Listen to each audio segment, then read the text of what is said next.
So when a resident is first admitted to Fairfield, it's kind of one of my team's primary role is to sort of go around, get to know the residents. So finding out about their lives, their hobbies, what they've done for a job, any sort of religious things that they're interested or spirituality, and just sort of building on that. And then being part of the social wellbeing team, we kind of do tailored activities for them based on their hobbies. So then they open up a bit more and then they sort of let us into their lives a bit more.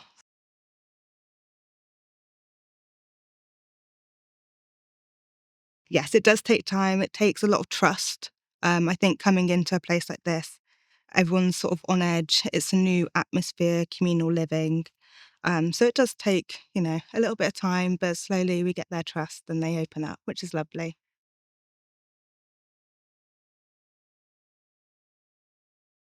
So families will often come in and say, mum and dad really used to be really into like card games or artwork, whereas the resident might not have expressed that originally. So then we'll sort of put a bit more emphasis into encouraging them to do those activities. And then again, they sort of start to open up to us, which is great.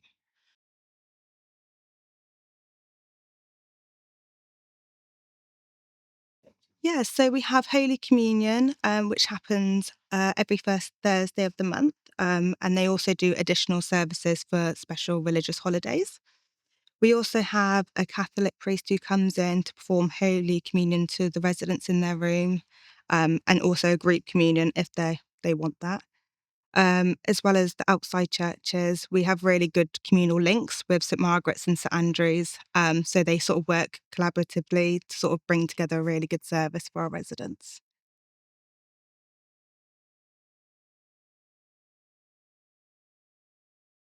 Yeah, so she's been coming in for a little while, and it's been really useful for us because we found residents who might not go to the church services or their faith might have wavered a little bit. They find comfort in speaking with Charlotte. And I think that's because it's not in a formal setting, it's in a more relaxed setting. It's not reading from the Bible. It's just a chance for them to speak about their experiences and make connections with the spiritual well-being and, just find a connection with somebody who might have had shared experiences. So it's been really useful for us to have her here.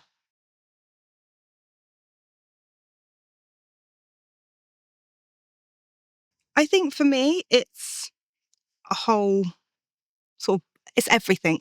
It's everything to do with that person. So that whether that be mental, physical, emotional, religious, spiritual. I think it just encompasses a person as a whole, just making sure that those needs are being met and we're encouraging them to live their lives to the fullest. I think that's what it means for me.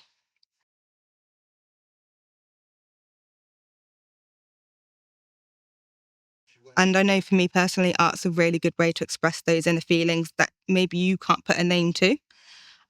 So by having those art classes, they're able to express themselves and maybe reflect on times that were important to them or make connections with, special memories.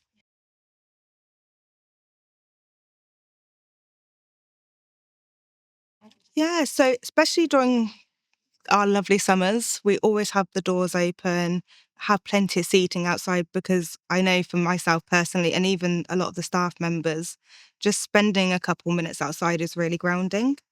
Um, we also do nature wellbeing sessions. So we have someone who comes in, they sort of do it in a group setting where they really just focus on the small things about the nature and their surroundings. So it kind of grounds them.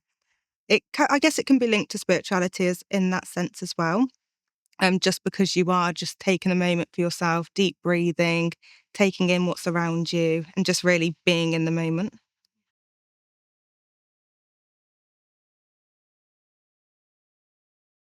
Yeah, so we've had quite a few people with different spiritual beliefs, and it's been a learning curve for me also. So at the moment, we've got a spiritual and religious form that I and my team will go through with the residents just to sort of understand them a bit better. But what we found is spirituality means a lot of different things to different people. So whether for some residents, we found that just reading through scriptures, it might not be for the religious sense, but it's more for that spiritual connection with a higher being or a belief system. We've also had a resident who's been really into affirmations. which is one of my personal favourites. So we've gone round and, she's had her card and we've read different affirmations to her each morning because that was for her spiritual preferences.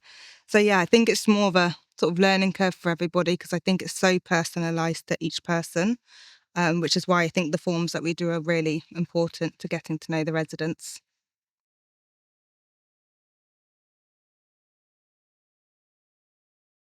So I think they find a bit of peace and it's also a moment of reflection so they can look back on their lives.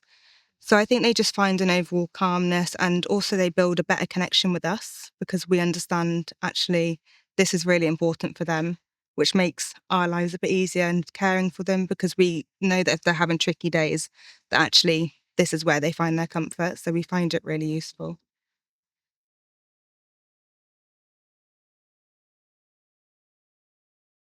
I think it's just having someone there, having someone listen, without judgment, just being there as a sort of comfort blanket to hear their thoughts, their expressions, anything like that. I think it's been really useful for us. Yeah.